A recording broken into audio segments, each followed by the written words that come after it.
always good to have Tony with us on the rig. He's getting mic'd up and ready to go. Smoke, thanks for being here tonight. Thanks for having us again. So I look at your stats for Daytona. You've won here 17 times when you talk about all the races you've ran here, whether it's on the speedway or the road course, and that's second only to Dale Earnhardt. That's got to be a nice thing, huh? Yeah, it's a pretty cool stat to have. I don't know that anybody's ever going to win more races than he has here, but it's been pretty fun. The only thing is I would trade about 10 of those for one of the Sunday races in February. So every time we'd win a Saturday race, I'm like, oh, not again. We're going to lose tomorrow now. So I want to trade it in for a 500. But this is an awesome weekend. Obviously, Coca-Cola and Kyle and I are in the Coca-Cola racing family and the Coke Zero 400. So really excited about it. It's where the famous fence climb started, which was one of the worst ideas I ever had in my life.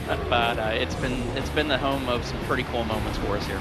I want to go back 24 hours. You qualified second, then a few issues in the inspection line, so you start 42nd tonight. One, what was wrong with the car? And two, at a place like Daytona, does it matter where you start anyway? Well, it really doesn't matter, but I was really, really proud of everybody on the Office Depot Mobile One team, and SHR did a great job.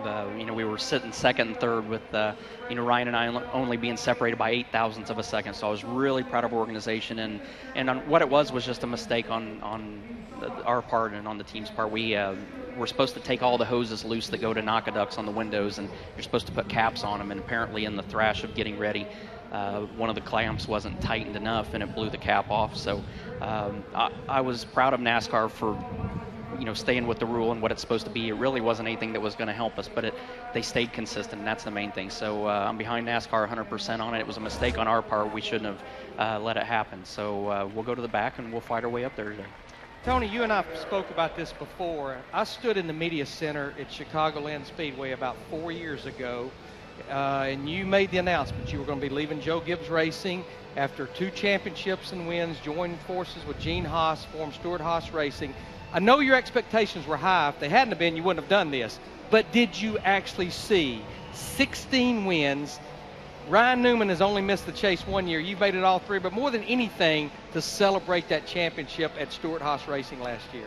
I mean, obviously that was the goal, like you mentioned, and I felt like that there were the tools in place and the potential was there with the organization, but none of us would have dreamed that in year 3 that's what the end result was going to be. And just a lot of great people, and it starts with Gene Haas and everybody at Haas Automation. They give us the tools to do what we need to do.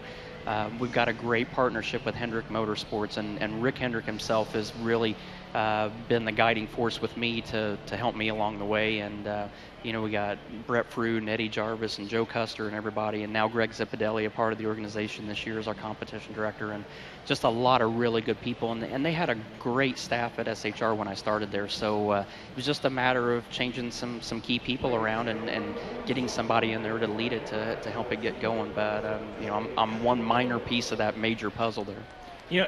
When you started running the Cup cars and you came to Daytona, it was all about speed in February, all about handling in July. And now we've got, different pressure valves. We can't bump. We get away from each other.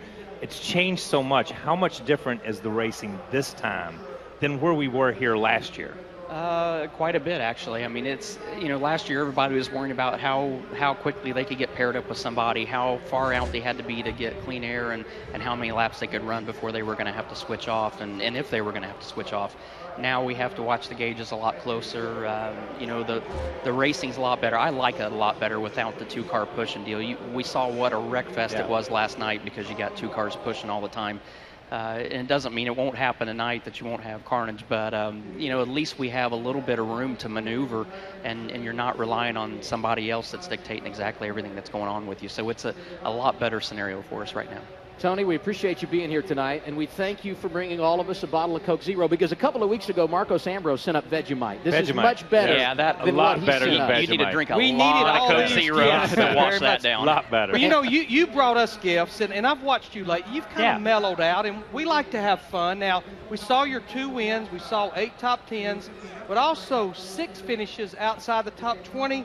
Oh, man. We've actually we got you a present. He got it for you. We thought you might like to have that. I never thought I would be so excited to see one of these again in my life. So I gladly accept. Maybe I can get NASCAR to let me put it back on the car this week. So a carburetor for Christmas in July. To have the issues you've had with not fuel injection, but some of the components, you've actually had an unbelievable season so far. You realize how valuable mechanical parts are versus electronic parts that you just don't have control over. So, but our Hendrick engines are awesome, and there's no better group I would rather have when things go wrong than our Hendrick guys. They've after last week, they've addressed everything, and they come up with the right solutions. So I'll keep this as a backup just in case, though. Do you mind if I get it back? It has to go back on my car. No, you're welcome to come get it. Right after lap 160, you're more than welcome to have it back. Oh, boy.